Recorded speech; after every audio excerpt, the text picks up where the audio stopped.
ولا حول ولا قوة إلا بالله العلي العظيم. الله أكبر الله أكبر. الله أكبر الله أكبر. أشهد أن لا إله إلا الله.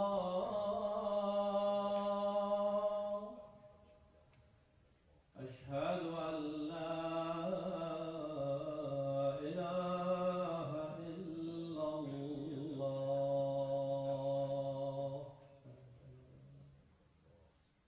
أشهد أن محمدًا رسول الله.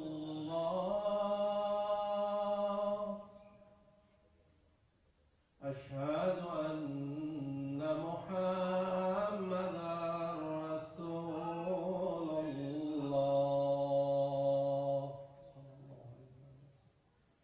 أشهد أن عليًا ولي الله. أشهد أن عليًا حجة الله. حي على الصلاة. حي على الصلاة.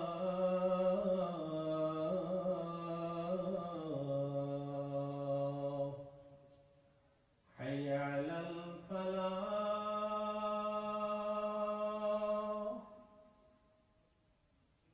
حي على الفلاح.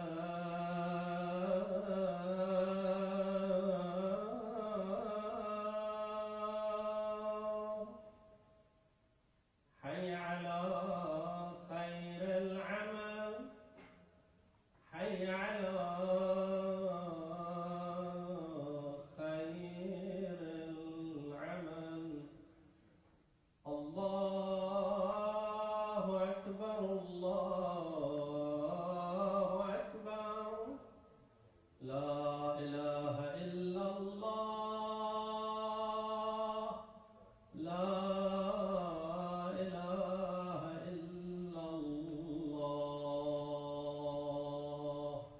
وصلى الله على سيدنا ونبينا أبي القاسم محمد.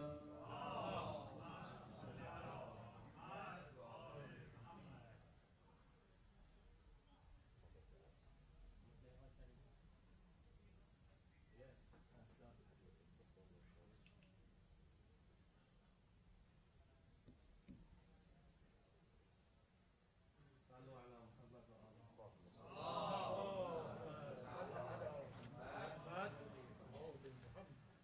السلام عليكم جميعا ورحمة الله وبركاته. بسم الله الرحمن الرحيم. الحمد لله رب العالمين، نحمده ونسبحه ونقدسه على آلائه ونعمائه، ونشهد أن لا إله إلا الله وحده لا شريك له، إلها واحدا أحدا فردا صمدا قيوما، نؤمن له بالربوبية ونقر له بالعبودية. من يهد الله فهو المهتدي، ومن يضلل فلن تجد له وليا مرشدا. ونشهد أن سيدنا محمدا عبده ورسوله، أرسله بالهدى ودين الحق ليظهره على الدين كله. اللهم صل وسلم وبارك وترحم على محمد وآل محمد، كأفضل ما صليت وسلمت وباركت وترحمت على إبراهيم وآل إبراهيم إنك حميد مجيد. وصل اللهم وسلم على جميع الأنبياء والمرسلين والأوصياء والصديقين وعترة نبيك الطيبين الطاهرين وأصحابه المنتجبين ومن تبعهم بإحسان إلى يوم الدين. عباد الله، أوصيكم وأوصي نفسي بتقوى الله ولزوم أمره. قال الله تبارك وتعالى في كتابه الكريم: أعوذ بالله من الشيطان الرجيم، بسم الله الرحمن الرحيم. الذين إن مكناهم في الأرض أقاموا الصلاة وآتوا الزكاة وأمروا بالمعروف ونهوا عن المنكر ولله عاقبة الأمور. صدق الله العلي العظيم.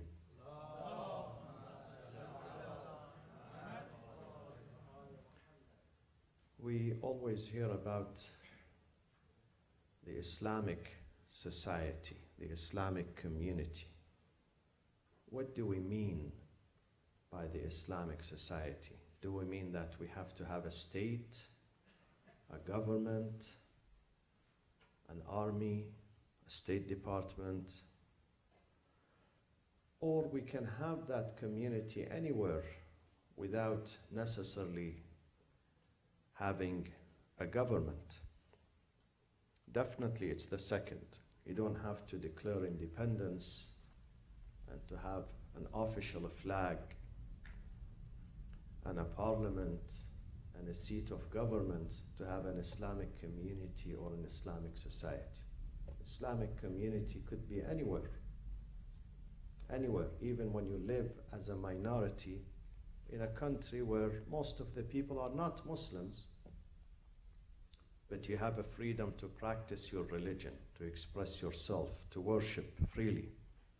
You can establish that Islamic society, Islamic community, al-mujtama' al-Islami.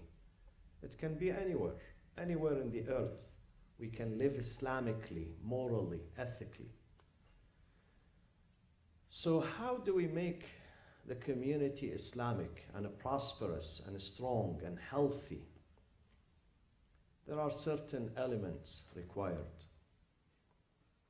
In a prosperous society, there are certain recipes and certain elements that should be there in order for that community to be called Islamic,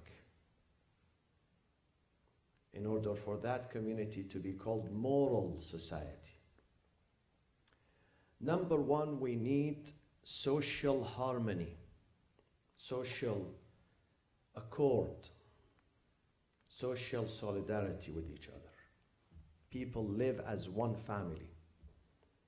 In an Islamic society, any Islamic society, anywhere on this earth, if they want to be an Islamic society, then there must be social harmony among them. Al-Muslimuna kal-jasad al-wahid. The beautiful example that the Prophet ﷺ presents. We are like one body. Muslims are like one entity, one body. If part of this body suffers, the entire entity suffers. Sometimes you have pain somewhere in your body. You have pain. You can't sleep the night.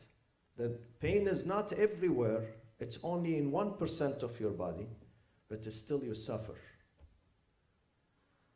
This is the characterization of an Islamic community, Islamic society. They have to have social coherence, social togetherness. They live together. They are not in a race. If you see a country, a society, where people are racing with each other in competition to acquire the good things for them and deprive others, then that society has something wrong with it.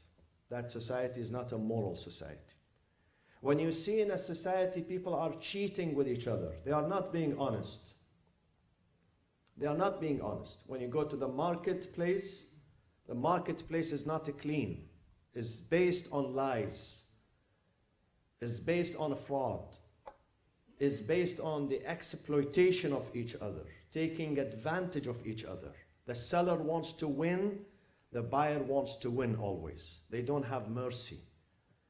They don't have consideration or respect for each other. This is not an Islamic society. In a society where taxi drivers wants to take advantage of the riders, the passengers, and the passengers want to take advantage of that taxi driver. This is not an Islamic society. In an Islamic society, we need to be with each other, supporting each other, helping each other, not focusing on myself and my family, not being selfish. If I survive, then I don't care about others. No. Even if I am doing well economically, others are not doing well, I should suffer. I should not sleep the night in rest, in happiness. That is the Islamic society. When there are people around you in a society, in a community, in a neighborhood, when you have homeless people, when you have sick people who don't have a treatment, when you have hungry people on the street who yearn for a hot meal, a safe meal, and you don't help, you are not helping yourself. You can't enjoy your life. You can't enjoy your wealth. You enjoy your wealth and your life when others are enjoying too. But if there is too much suffering around you, what sort of enjoyment is that? Would you really enjoy your life? When you see the people of your country, the people of your neighborhood, the people of your city sleeping in the streets, having no food, no shelter, no education, no health care, no happiness, no smile. Where is the happiness? Where is the stability?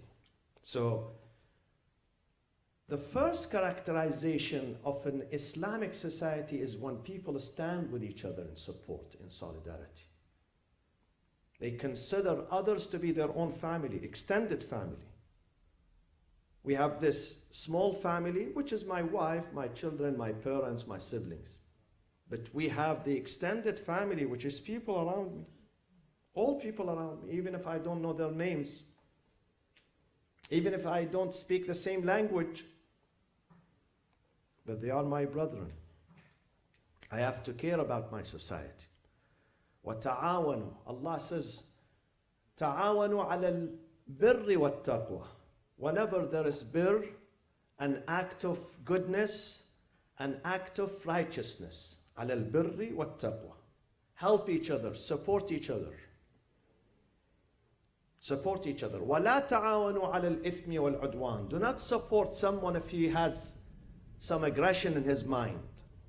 If he wants to usurp people's money or respect or a freedom, don't help that person. وَلَا تَعَاوَنُوا عَلَى الْإِثْمِ وَالْعُدْوَانِ.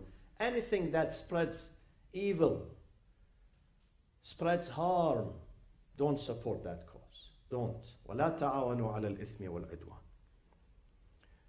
When you build, Islam teaches me, when I build a house for myself, at the same time when I'm building the house for myself, a business for myself, I have to build social institutions for others.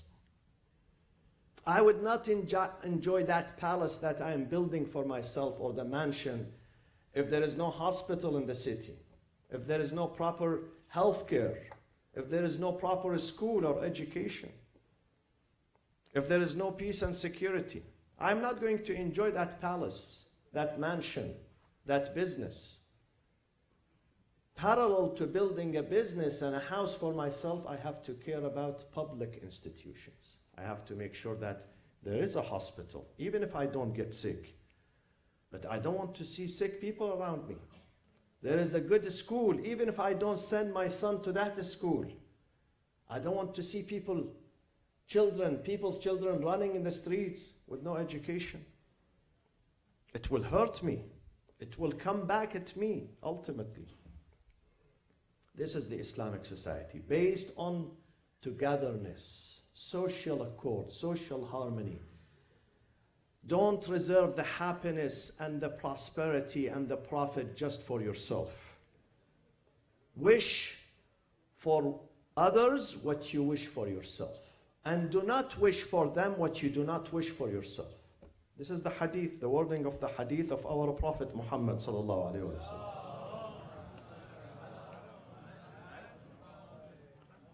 Social harmony and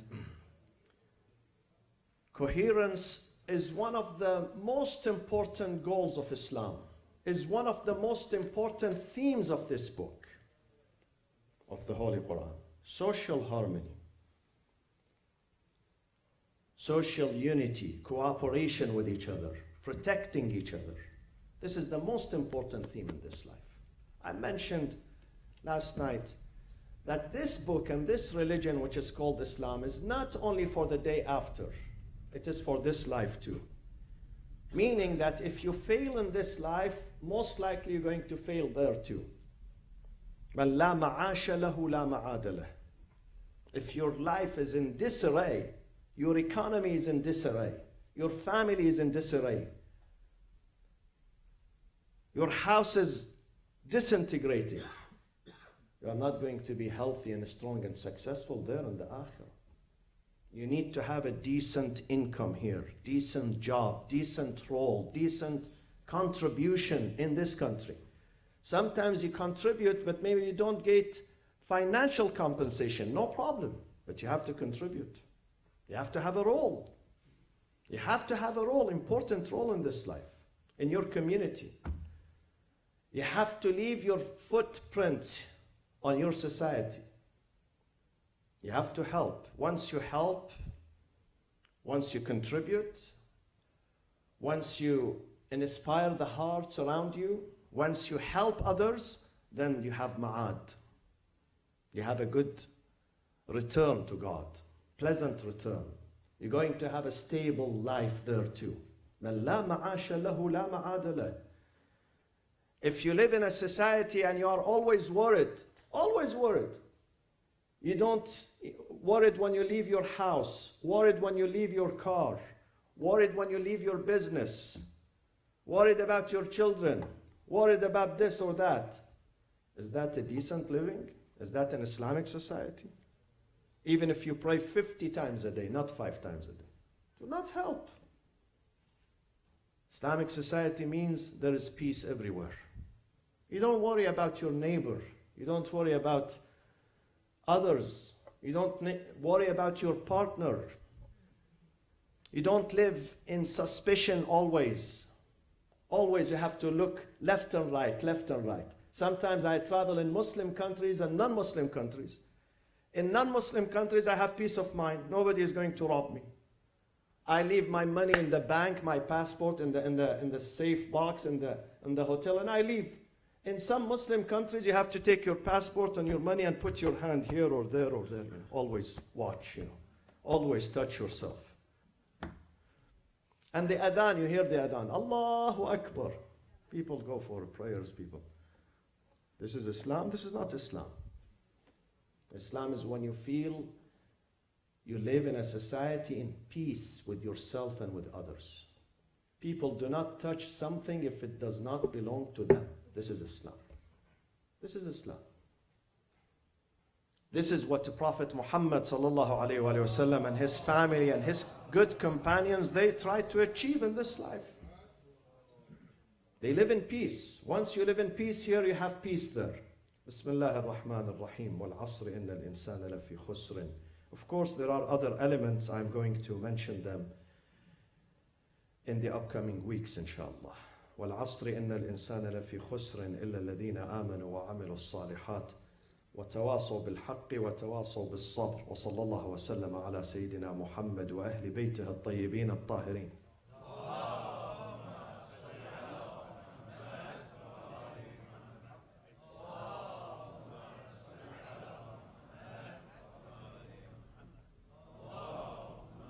بسم الله الرحمن الرحيم. الحمد لله رب العالمين.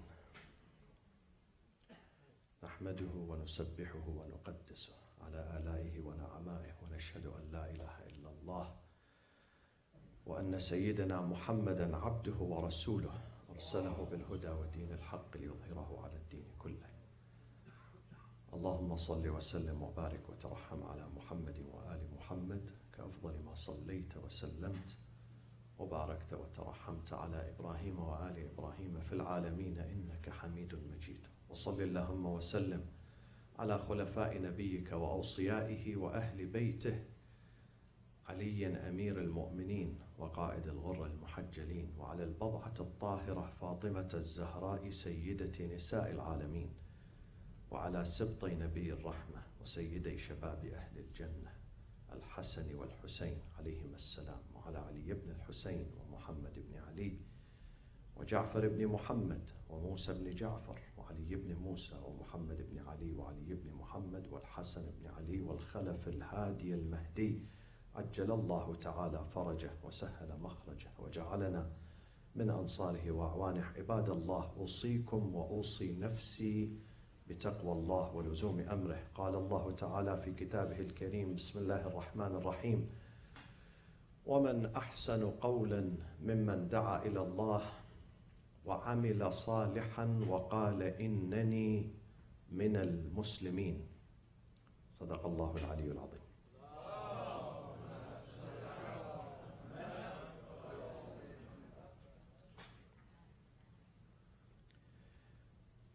The school of Ahl al-Bayt has two dimensions. One is belief and one is a practice. And both are important. And the practice has to match the belief. The orthodoxy represents the belief, and the orthopraxy represents the practice. When it comes to the belief system of the school of Ahl al-Bayt, it's number one. It's coherent, consistent with this book. It is logical, rational, sound, resound, articulate. Shia Islam is hardwired in this book.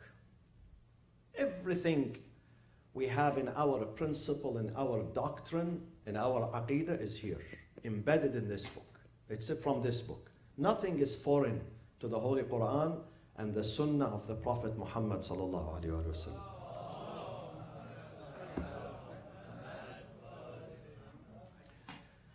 The first person who uttered the term Shia was the Prophet Muhammad himself. According to the books of Hadith, the Prophet once saw Imam Ali walking towards him with a number of the companions. He said, هذا وشيعته من أهل الجنة هذا وشيعته هم الفائزون. This man and his followers and his friends are the successful ones, are the people of paradise. He, the Prophet, introduced this term. And almost in all book of Hadith, in both aisles, in both traditions, the Prophet says, I am going to leave behind me two weighty things. Kitab Allah wa itrati ahl bayti. So follow these two things. Follow the book of God, the Holy Quran, and follow those who practice it and interpret it for you. They interpret this book, and this is my family. Wa itrati ahl bayti. In Sahih Muslim, 3 times the Prophet says, أوصيكم الله في أهل بيتي أوصيكم الله في أهل بيتي. I remind you, God, I remind you by God to take care of my family. This is my tradition. So this is the first point here. When it comes to doctrine, the doctrine is safe. But when it comes to some practices, we have a problem. Are all rituals that we do, the Shia do, authentic? They have roots in the Quran? All their customs, all their traditions? No, it's not. It's not. And therefore we have to work. We have to take our community back to the true sunnah of the Prophet sallallahu alaihi wasallam, to the manner of the Prophet, to the path of the Prophet and our imams. Ali ibn Abi Talib, Imam al-Baqir, Imam al-Sadiq, the imams who represent and succeed Prophet Muhammad sallallahu alaihi wasallam. Number one, what should be done? We have some delinquencies in some areas. One of them, this book. We don't take care of this book very well. I mentioned many times, and I keep reminding ourselves. For some of us, few of us, dua is more important than the Quran. They read dua kumail, but they don't read the Quran. They come to the mosque, they ask, what time is dua kumail? So they come at 10 dua kumail, but when it comes to the Quran, the session is empty. This is not right. This is not good. This is not what the Prophet wants us to do, neither what the Imams of Ahlul Bayt, including Amir al-Mu'mineen Ali ibn Abi Talib, wants us to do. They want us to take care of this book, to implement this book, to read, to memorize, to understand, to reflect, to practice this book. Allah bil Quran. Practice this book. Make it part of your daily life. Make it your favorite book. Make it a bestseller in your house, in your community, in your country, in your society, among your children. Encourage them to read, to understand the translation, the tafsir of this book. This is a gem, hidden gem. Sometimes we search for some entertainment in a movie, in a story, in a fiction, where you have this book next to you, but you don't get it. You don't go to it. You don't pick it up. You don't read it. This is the light. This is the real light. This is the success in this book, hidden in this book. Shia mosques and Shia Islamic centers and Shia circles and Shia families have to take care of this book more than dua. This is first, dua is second. This is a primary, dua is secondary. Whatever is in the dua is taken from this book. Whether it's a dua introduced by Imam Ali, by Imam Hussein, by Imam Zainul Abidin, by other Imams, Imam al-Mahdi alayhi salam, it's taken from this book here. Let's go back to ourselves. Let's fix this problem. Let's promote the culture of the Holy Quran, respecting the Quran, understanding the Quran, following the Quran in our homes, in our dealings. Quran is abused by the Muslims, abused. We only remember the Quran when we have a death in the family. That's the only time people listen to the Quran. As if Quran came only for death. As if Quran came with Israel when there is death, so you listen to the Quran. But when there is happiness, you don't care about the Quran. This is mistreatment of this book. This is the first point. The second point, we are not taking care of the prayers, the salat, as well. Salat is being abused. Salat has manners. Salat has adab. Nawafil, our imams, they teach us to conduct nawafil. Some of the nawafil are before, these extra prayers are before the mandatory ones. Some of them are after. Take care of your nawafil. Once in a while, stand for Salatul Layl. Let tahajjud be part of your life, part of your tradition. Imam al-Sadiq says, لا تنال شفاعتنا يوم القيامة مستخفا بصلاته. Our shafa'ah, our intercession, our help would not reach a person who disrespects his prayers or her prayers. Not the one who doesn't pray. The one who doesn't pray, I don't know what will happen to him. Don't ask me. But if that person disdains the prayers, istighfaf, disrespects, what are the manifestations of disrespect? Is when you leave your prayers to the last thing. You go, you eat, you speak to people, you do shopping, you go and check your emails, and then if you have extra time, you do your prayers. This is disrespect. إِنَّ الصَّلَاةَ كَانَتْ عَلَى الْمُؤْمِنِينَ كِتَابًا مَوْقُوتًا. When you hear the adhan, wherever you are, even if you are in a public place, as long as you do not encroach on people's properties, you don't trespass, or you are not taken from people's time, then stand and pray. What's wrong with that? I enjoy sometimes praying at the gate before the flight. I don't care, people watching me, people. Free country. Free country. The one who drinks alcohol also, he's free. Nobody will go to him and tell him, hey, there are kids, don't drink alcohol.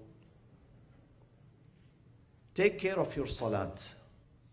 If you are at home and it is possible to conduct the jama'ah with your wife, with your children, do it jama'ah. If not, in your room. But do not delay the prayers. Do not do your prayers very fast and super fast. Especially when you do your prayers by yourself. Take your time, especially in sujood. This is the best, this is the most the holiest moment of your life when you put your forehead on the ground. Take care of your salat. We have to take care of our salat. In the masjid here, adab al-salat, we have to respect the salat. Don't do sujood and ruku' before the imam. Jama'ah has manners, has rules and regulations. We have to observe them. We have to respect the masjid. Masjid is not a place to chat here. Either Quran or dua or salat or sometimes education. But keep the dunya outside of the masjid. Once you enter the masjid, it's mustahab. This is the sunnah of the Prophet sallallahu alaihi wasallam and our imams to greet the masjid with 2 rak'ah. Tahiyyatul masjid. Tahiyyatul masjid. As soon as you enter the masjid, before doing anything, immediately stand. Greet the masjid. Greet the house of Allah. The masjid should be clean. The masjid should be a safe haven for some people who have a broken heart. They are confused. They come to the mosque. They find the happiness. They find real peace, real serenity. This is the house of God. Keep it away from politics. Keep it away from conflicts. This is why don't put pictures in the mosque. Don't put pictures. It's makruh. Because and the masjid has to be simple also. The masjid should not be heavily decorated. Heavily decorated. I'm choosing my words with care. Why? Because it has to remind me of God. I'm not in a museum. A museum is a museum. Okay? Banquet hall is a banquet hall and a mosque is a mosque. They have to be different. It has to be simple. Clean, beautiful, presentable, but simple. Simple. This is the house of God. And there are many other points I have ahead of me. The other point is Ash-Sha'air al-Husayniyah. We love Imam Hussein. Who doesn't love Imam Hussein? Who knows about the story of Imam Hussein and does not sympathize with him? Even non-Muslims, they sympathize with Imam Hussein. Imam Hussein is a universal leader. He's not a Shia leader. He's not even a leader only for the Muslims. He's a leader for mankind, for the universe, with his revolution, with his islah, with his sacrifice. But we have to consider moderation, i'tidal, when we commemorate Imam Hussein. Imam Hussein does not want me to hit myself with a sword so my head gushes forth with the blood. I'm drenched in my blood. He's not going to get any benefit. Neither his mother Fatima, nor his grandfather Rasulullah, nor Islam is going to benefit from that. Why should I do that?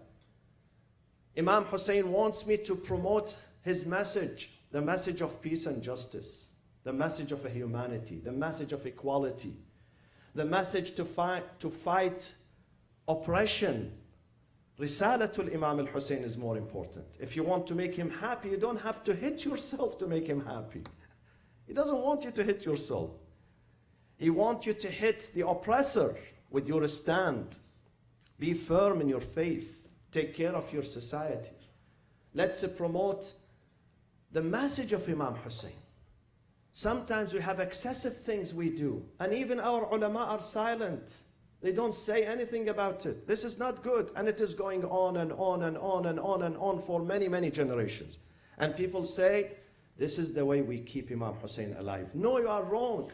You keep Imam Hussein alive when you educate the masses. When you inspire them to do justice, to be good to their families, to their parents, to their husbands. When there is less divorce in the community, you keep Imam Hussein alive. When there is less oppression, less exploitation, you keep Imam Hussein alive. Not when you hit yourself.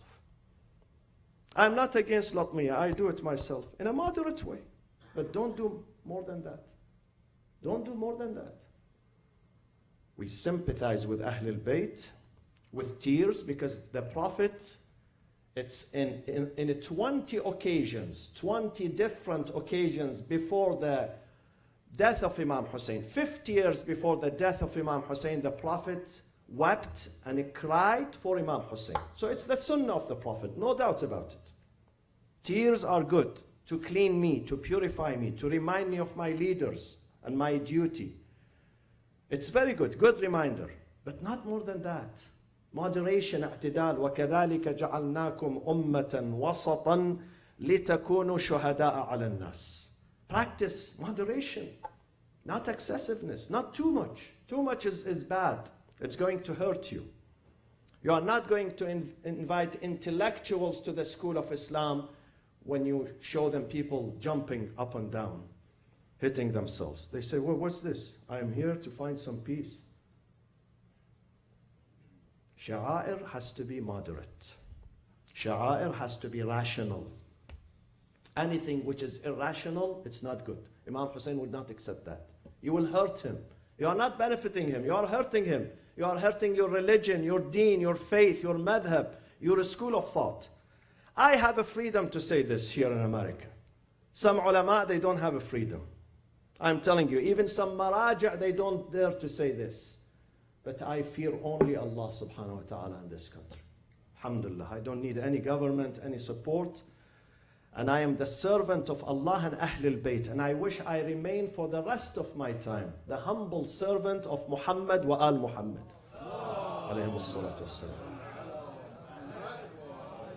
I have few other points. Inshallah, we will discuss them together. And if you have any suggestion, any comments, any feedback, see me inshallah after the salat. Either write it on a piece of paper or you can share it with me inshallah. I welcome any comments. Bismillah ar-Rahman ar-Rahim. إن الله يأمر بالعدل والإحسان وإيتاء ذي القربى وينهى عن الفحشاء والمنكر والبغي يعظكم لعلكم تذكرون. اللهم اغفر للمؤمنين والمؤمنات والمسلمين والمسلمات الأحياء منهم والأموات. تابع اللهم بيننا وبينهم بالخيرات إنك مجيب الدعوات إنك غافر الخطيئات إنك ماحي السيئات وجاعلها حسنات إنك على كل شيء قدير. اللهم شافي مرضانا. اللهم وحد كلمة المسلمين على الخير والبر والصلاح والتقوى يا أرحم الراحمين. وعجل في فرج مولانا وسيدنا صاحب العصر والزمان. Tomorrow Saturday we have the Arabic session, جلسة العربية.